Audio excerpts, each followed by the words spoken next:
Hello and welcome to Beebe Book Buzz. I am your host today, Jackie Powers. I'm the Assistant Director at Beebe Library. I'm in for Karen Stern, my first time in the chair. Very excited.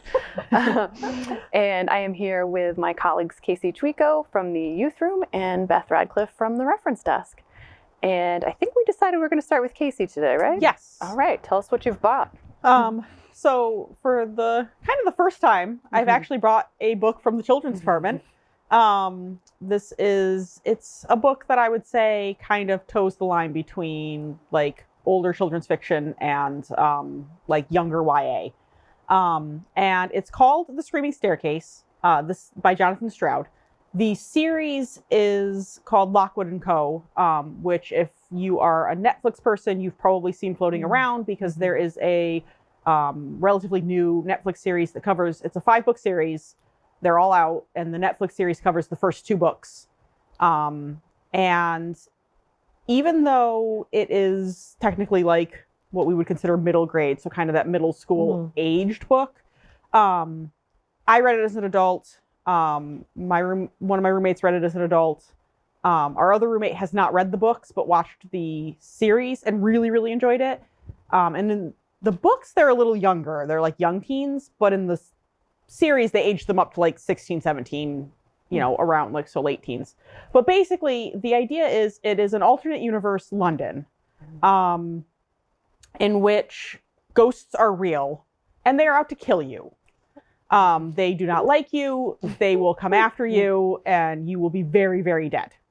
And so it's not a personal vendetta. No, everyone is an equal opportunity. You could, because basically the people who become ghosts for the most part are people who have, the kind of the classic ghost, like unfinished business or died violently and therefore, want to pass on the violent death to other people, as you apparently do as a ghost.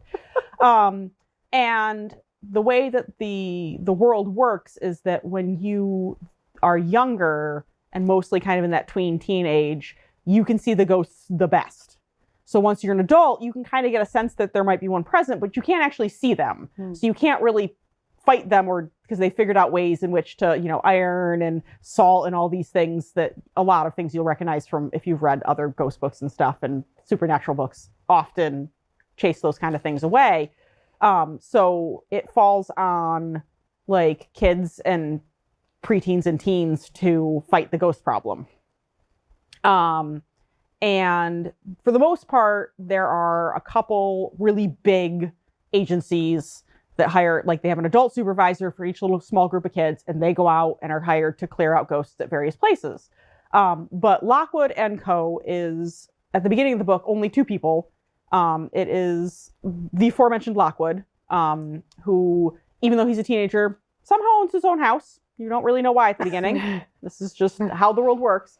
And his associate, George, and they hire, so this is Lockwood, they hire Lucy, who has come from outside of London, doesn't really have officially the paperwork she should for various reasons, but he puts her through a series of tests. She passes with flying colors, and he's like, okay, I can hire you, where she hasn't gotten hired at any of the big places because they're like, well, we need, the paperwork in order.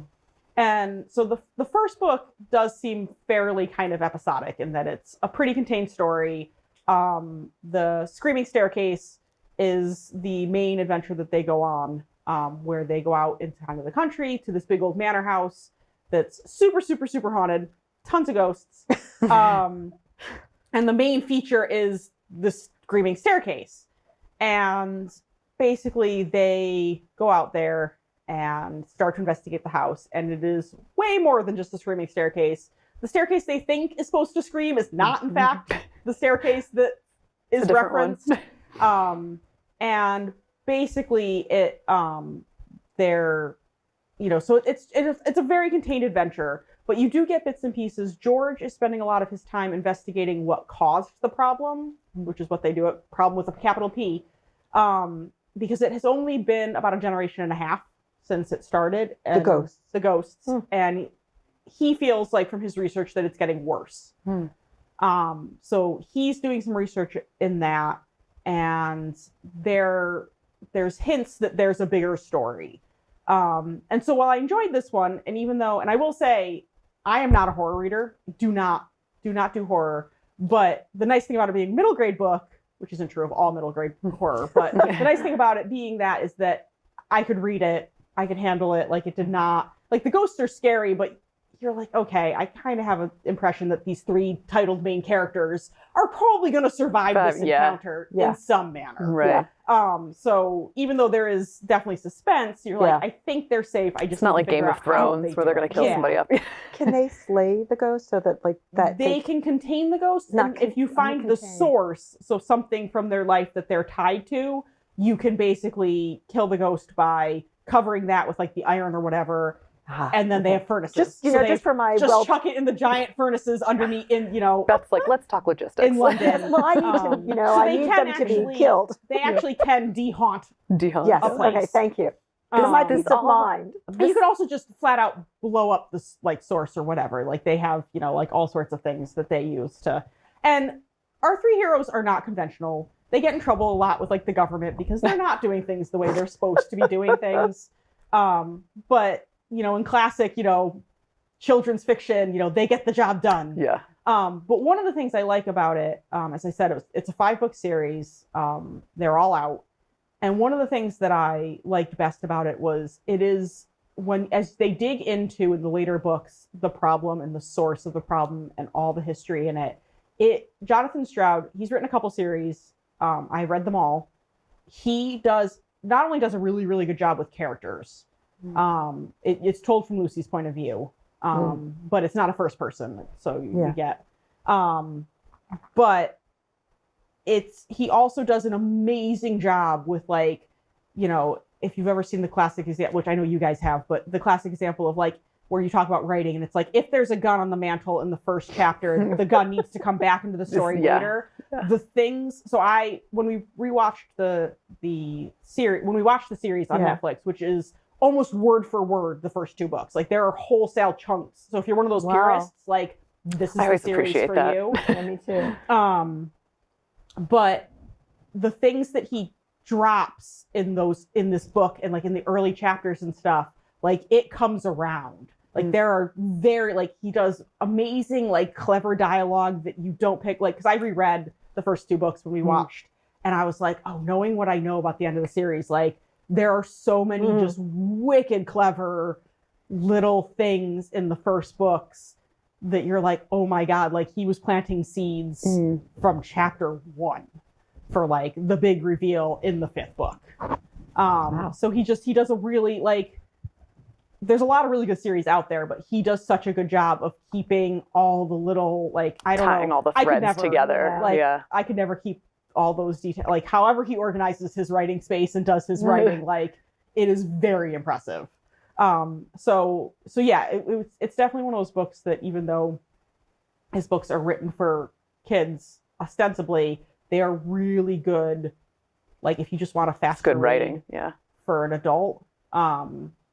All 3, he's written some older stuff that I haven't read, but all 3 of his series are all the same kind of thing. They're all very different series, but again, the plotting and the characters are like excellent, and the sense of humor very often is sometimes more adult than the kids. So you laugh at a lot of things that like the kids aren't getting. The kids aren't, that are just all I can think of is Buffy the Vampire Slayer. Like it feels like that same, like the teenagers are saving the day. I would say it's got, I'm not going to say it's less campy. I'm going to say it's like a different kind of campy. Yeah. But it is kind of that, like they're the only ones that can do it. But at least in like this one, everyone knows about it. Like it's not a secret. The adults are snotty about it, but like they accept that, oh yeah, we have to hire teenagers to clear out our ghosts because we can't do it. Like we're not capable of doing it. And there is actually a really interesting plot line there's one particular group from one of the big companies that they kind of butt heads against a lot, especially in the early books. And one of the characters in that one is a late teen. And so he's starting to lose his ability. Yeah. So it's a really interesting talking about, like, he does deal with that, like, you've been useful since you were teeny. Because, like, the little kids can see him, and, like, they're, like, little night watchmen, and they have their little, like, stick that they can poke the ghost with.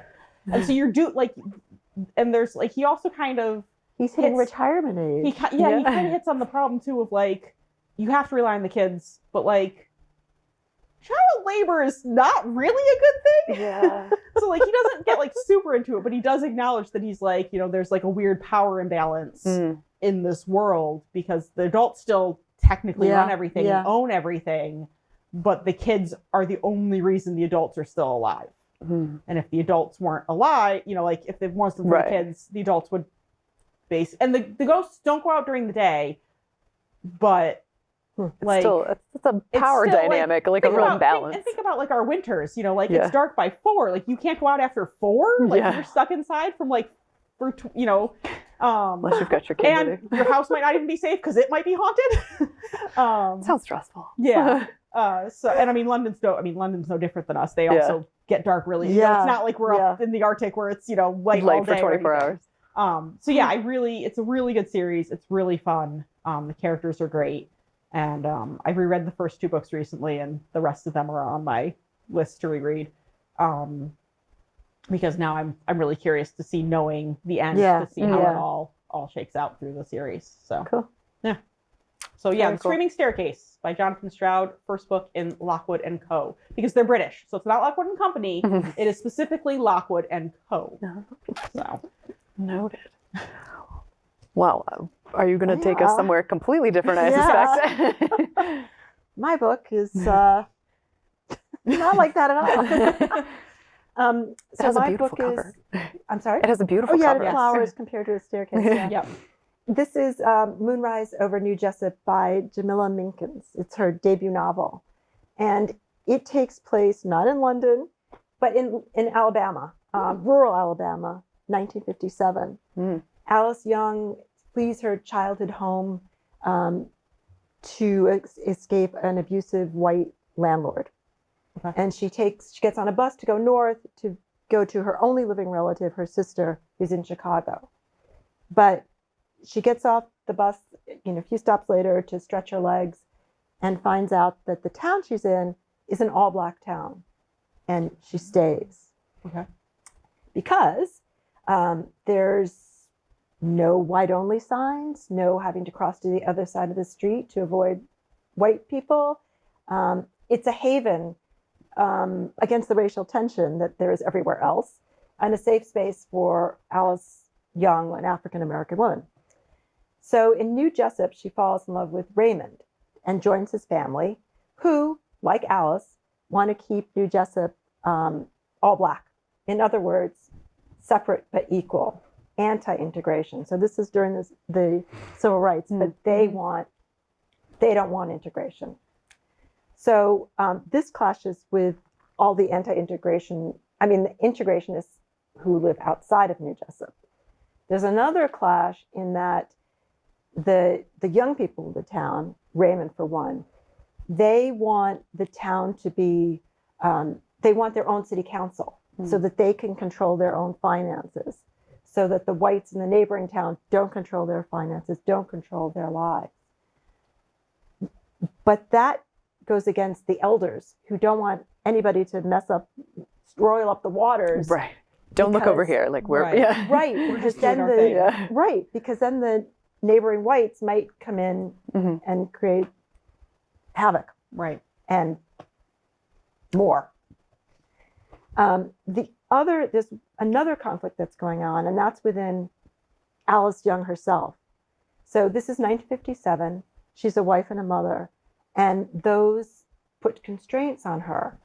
And she has her own wishes and her own goals that conflicts with. So she's having to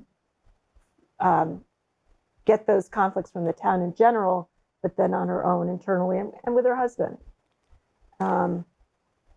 She's a fierce, loving woman. I think that Menkes does a really good job on her character. The secondary characters are not really fleshed out as much. The other characters are more for her to reflect off of and to bounce the ideas off of. The setting, which is rural Alabama, is also really complex. Here we're talking about a bastion of safety for African Americans in the South, in the deep South, where, racism is rampant. Not to say that there isn't racism everywhere, but there you particularly think of it. Special brand. Yeah. And the town is thriving. And Allison Raymond loved the town, and so does the author. And I wanted to read you a couple of descriptions that she gives us.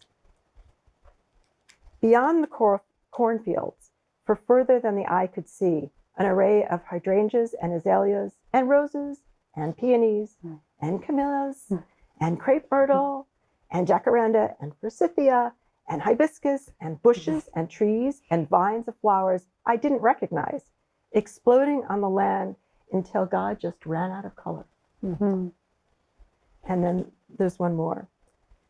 The tree swallowed the tire track driveway behind us and hugged us tight, where the golden hearts of stumps, big as 8 top, glowed softly in the moonlight. We 3 climbed atop one and soaked in the midnight sky, priceless with diamonds, out there in me and Raymond's Alabama. Just so, you can see how it's really lyrical. It's really lyrical. Really beautiful writing. Very evocative. Like you can really picture the flowers exactly. and One of the reviewers I read said that it was like sitting on a porch drinking icy sweet tea. And I like that description, except for the sweet. I don't think this is a sweet book. I don't think there's no lynching and there's no real horrific stuff that goes on in the action. I mean, she escapes the abusive landlord. So I wouldn't call it sweet, but other than that, I think that is. Do you think it's just because that's how they drink their tea in the just South? Well, I think that's possibly. True. I don't know. That's why the reviewers said that, to even more evoke the Southern. The South. Because I think they like their tea sweet, but I don't think it works as a here for this book in that way. So us Northerners drinking cold iced tea on a porch would work. What do you think Verita likes? Does it? Does anything jump out? I thought of a couple. I thought of Edwards Jones's The Known World, which is I don't know of any anti-integrationist books. I'm sure they exist. It's a really different topic. So The Known World is pre-Civil War, and it's in the South too, and it's free blacks who interact also with enslaved blacks and with the other people in that southern town, which of course are slaveholders too. So their strata in society, it was really fascinating, and it's also beautifully written. And the other book I thought of was, this is a new book, and it's called This Other Eden by Paul Harding. And that takes place in Maine, in an isolated island off of the coast of Maine, a very small island. And the founders are an African-American woman and a Scottish woman. So it starts out integrated, and the generations are integrated. And it's based on a true story. This has really happened. At 100 years after the founding, the white people on the Maine coastline decide they want that as a vacation home. Of course they do. It's the era of eugenics, and so they get rid of all the people on the island. So that again is different. They're already integrated, but it had the same feel of property of land, staking your claim in the land, and that's also beautifully written. I think that was about it.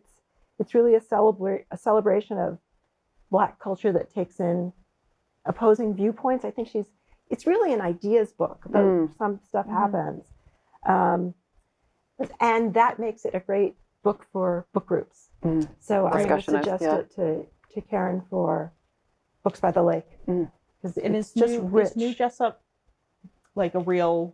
No. Or is it just based on? Yeah, it's based on. And I found out that there is a new town in Georgia called Freedom that is an all-Black town that they just started. I mean, there are other towns that have existed and I think still exist, but this is a new Oh, interesting. community Okay. just started in Georgia. Huh. Yeah. Okay. Interesting. Yeah. It sounds like a beautiful read. Yeah. Though. I'll say it's beautiful And read beautiful for that. cover. I'll say that cover. It's like you needed to hold that up when you were reading the. I know, the without the segment, flowers, it's you're all like the the- I books. know, Yeah, it's all the flowers. The flowers, yeah. Yeah. Go through, see if I can identify them all. Oh God, good luck. I couldn't. So, thank you, Beth. Well, I have some questions for you. No, that's the name of my book. That is the name of my book. Got me with that last time. I know. Good every time. So this is I have some questions for you by Rebecca Mackay. Her last book you may have heard of, it was nominated for a Pulitzer Prize. It was The Great Believers, and it was excellent. I think Karen may have book talked. Did she? Too. Did she? Yeah, I think so. Anyway, go ahead. I read it and I loved it. Everybody I talked to, Jeff, I remember, really loved it. Totally different from her first novel, which was choose two others, The Borrowers and I think The 100-Year House. I didn't read The 100-Year House, but I read The Borrowers. All totally different. But this one is no less excellent. And so in this book, we have Bodie Kane. She is about 40-ish. She's separated. She becomes divorced, mother of two. She makes her living as a podcast host and sort of a kind of adjunct film studies professor. And the book opens in 2018, and she is on her way. She lives in LA. She's on her way to New Hampshire, to the boarding school she attended as a student in high school, to teach a little kind of, they called it a mini-mester, a little 2-week semester after Christmas. And she's going to do 2 classes, a podcasting class and a film studies class. And so Bodie is originally from Indiana, and she had a deeply troublesome and tumultuous childhood, which she does not really dwell on. It's in the beginning, I think when I started it, I was like, oh, this is going to be dark. And then it just isn't. She just doesn't really get into it. And there's this kind of a series of circumstances that lead to her ending up getting a scholarship to this boarding school in New Hampshire. And so going back there now stirs up, I think she's been back like once for an alumni weekend, but it sort of stirs up all these memories. And in particular, she starts thinking about the murder of her former roommate. So she was roommates with this girl junior year. She ended up being, the roommate ended up being murdered senior year. So like shortly before they graduate. So it's told in the first person. It's Bodie, she's talking to you. And it alternates between the present and the past. So she's having these like flashbacks of being there, but it's so seamless. It's like, sometimes I know a lot of people don't like non-linear books, and this book is definitely not linear, but the way she does it is the kind of flashbacks are sort of woven right in as if you were thinking them. It's like not like a separate chapter is necessarily gone back in time. So it's really organic and it flows really nicely. So you don't, it's hard. You don't feel like you're jumping back and forth in time in the same way. So it's almost entirely set either on the campus or kind of in the surrounding area. You don't ever go to her house in LA. Like I think there's like one scene in the very beginning where she's there. And the descriptions of this campus are so very Gothic New England. Like you can see these kind of old crumbly buildings and they're very stately, but they're kind of old and musty. It's most of the book, I think, is in the winter or fall. Like in the first part it's January, and then I think it's like a little like late fall. Do you know if it's based on a particular? I don't think it's based on a particular school, but you would this school. It's that school. There's somebody a character in the book kind of refers to Phillips Exeter and Andover. So you're kind of like, it's like in that, it would be in that family. But you can really picture it. And for me, the book was really kind of nostalgic because she's my age. So she would have been in high school when I was in high school. So all of her high school memories are like when Kurt Cobain died, like, the music she's talking about, and like the fashion is like when I was in high school. So it's really, for me, I was like right there with her the whole time. But so the bulk of the actual action in the book is related to the murder of Talia Keith, who was the roommate. And it sort of turns the book almost into a mystery, but I don't want to call it a mystery because I think there are some people who'd be like, I don't want to read a mystery. And some people would be like, I want to read a mystery, but it's not necessarily. There is a mystery. It is not a mystery. And And it's so her basically she becomes involved in a podcast that is very reminiscent of Adnan Syed and Serial, and so everyone starts going back and re-examining this case. There was a person who went to jail for it. In the beginning, she seems to think it's him, that it was right. She's kind of sort of taken for granted that they did everything right and he was the right guy. And then it sort of unravels that she starts to have doubts about it. And but it's really what the book is at its core is a character study, and it's a really good character study, because even though some of the characters are really kind of peripheral, you see them often in high school and then you see them again as adults. So they're very complex and fully formed just because you get that contrast. And you know that kid, like, you know, the kid who was like a total nerd and then he ends up like a human rights lawyer or something. Like it was easy it felt easy, I'm sure it wasn't, for her to really define people pretty quickly, because you could have one scene as a kid and one scene as an adult and you're like, okay, I got it. I know who that kid is. But there's some great supporting characters. Her best friend from the school actually teaches there now, so she lives there. Mm-hmm. She's a great character. There's another friend, Jeff, that was an awesome character that is just funny and interesting and like just really kind of comes right off the page at you if you feel like you know him. Her ex-husband is I don't know how to describe him. He's kind of a man-child. He's an artist, Jerome. He seems kind of dramatic, but there's only a handful of scenes with him. Like there's a couple phone conversations, but you get it. You get him. Yeah. There's a mean girl. Like she just does a really good job of bringing these characters to life really quickly. And Bodhi herself is really interesting because it's told in the first person. You see her, but you also get, because of her interactions with people in high school, and then later in life, you kind of get a picture of her from their point of view, because they're like, oh, in high school, I thought you were so scary. So you kind of get the sense of who she was and who she turned out to be. She does come across as a little cold in the book, which there is a reason for, but I won't give away because I think you want to discover that sort of on your own. The reader should discover that on their own. But the book itself is really well plotted. It's really well written, but it's accessible. It's not, I would definitely call it literary fiction, but the chapters are short. Like, I mean, I couldn't put it down. I had to walk away from it because I didn't want to take it on vacation because it was big. So it took me a little bit longer and I wanted to get right home to it. But so if you like literary fiction, or even if you are a fan of true crime or true crime podcasts, it does really have that feeling. There's also this element of kind of being issues based. There's a lot of like the hashtag Me Too reckoning kind of coming in. There's a number of references to other crimes against women that I did not, at first you can pick some of them out. She'll say there was the one about the girl who was XYZ, like whatever.